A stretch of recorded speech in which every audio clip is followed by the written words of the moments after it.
So it just looks like a couple 15mm bolts should take that bracket off, and the rest of the thing should just slide off.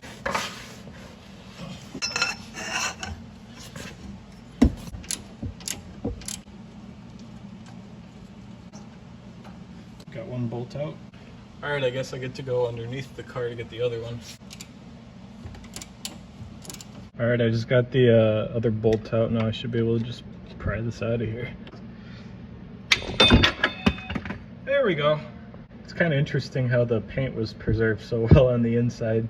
So I believe this should just come off in one way or another. Alright, turns out I just had to get a floor jack under it.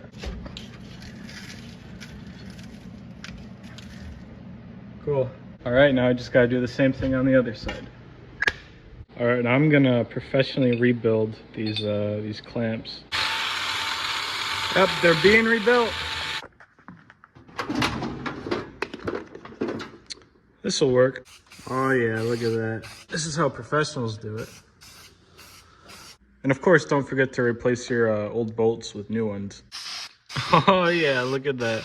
The next day. All right, in usual fashion for me, I didn't record anything, but I got the new ones in. They were kind of tricky, especially this one, because I had to re-tap one of the bolt holes because the bolt just wouldn't go in, and I tried a couple other bolts and they just wouldn't go in. So literally went to Harbor Freight just for this project and got a 60-piece tap and die set. It was like 42 bucks, but you get a lot in here, and this honestly will probably last for the rest of my life because I don't really use these a whole lot.